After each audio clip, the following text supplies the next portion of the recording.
Welcome back to another episode of Digimon ReArise, and today, guys, I got a PvP showcase. Before I get started, I want to say, add me on Twitter. I get people asking me down in the comments with help on their teams.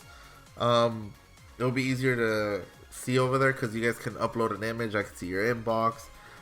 So if you guys need help in anything, any stuff, you guys go ahead and add me on Twitter. I do look at my comments. Sometimes it takes me a while to get through them, but um, there's that. But definitely add me on Twitter.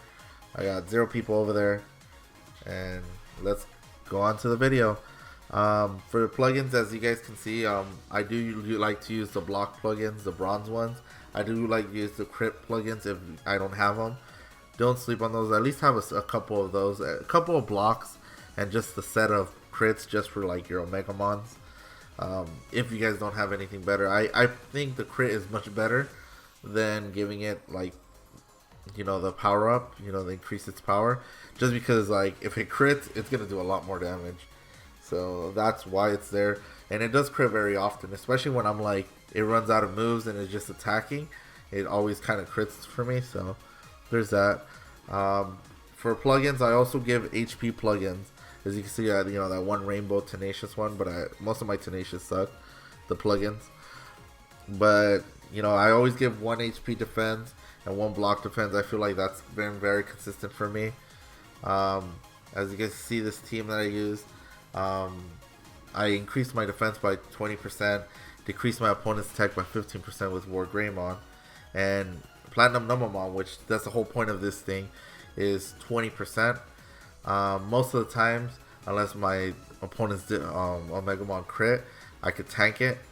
It doesn't crit all the time, my opponent's megas. And honestly, if I go in against a level 8 or lower, most of the times I get 28 points. So it tanks it very well. When I play, I usually survive with 28 points. I get them very often with this team now. But I never fail to get 24 points because even if my opponent goes first, they attack with Omega, it's not gonna. Yeah, I tank enough thanks to platniumnumemom to activate my own Omegas and knock out at least one of their Digimon. So it's been very consistent like that. That's why I like it. Especially, and then also I keep Wargreymon just because of those pesky all-fours that are still around that fall down real easy. It's unfortunate because back then, yeah, like my group chat for my clan was talking like it used to carry your whole team. Like that's what it was all about. All force and then kill whatever's left over. But things are tanking hard. You are relying too that if you skill lock your opponent, good. But most of the times I don't have to rely on that, which is pretty good. Yeah,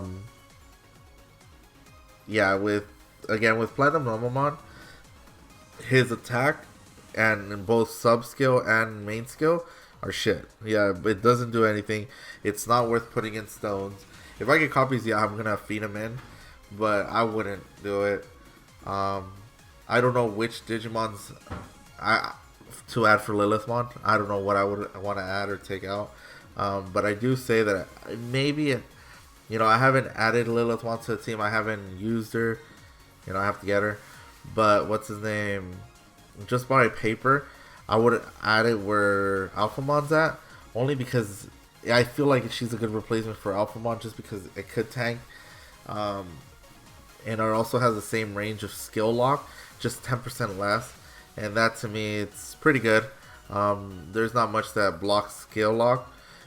Except for the upcoming Magnadramon, and that Magnadramon I think could easily replace my Wargreymon.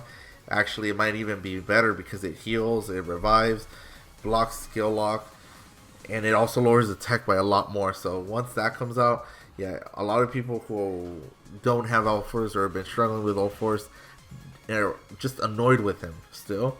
Summon for that character. That character is gonna really put in that work where it's not going to do much damage to you. It's going to lower it by a lot.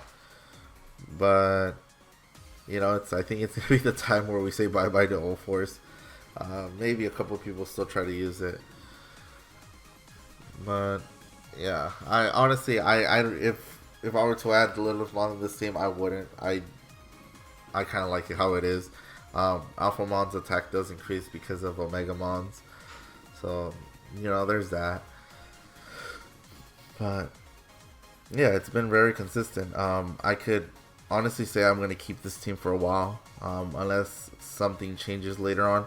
Actually, if people start using Magnetramon more often, it will make it harder because it's going to make Alphamon more obsolete, I want to say.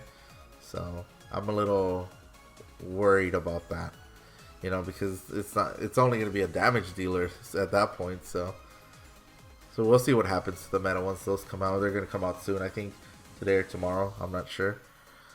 But I just want to say platniumnumemom puts in work. I've never encountered anybody with it, as I did when I did the PvP analysis. It was only 2%. There's one person I went against it, and that one person, yeah, he was tanking, so it was pretty good. So that's pretty much it for the video. Remember to add me on Twitter, subscribe, like the video, and I'll catch you guys on the next one. Bye.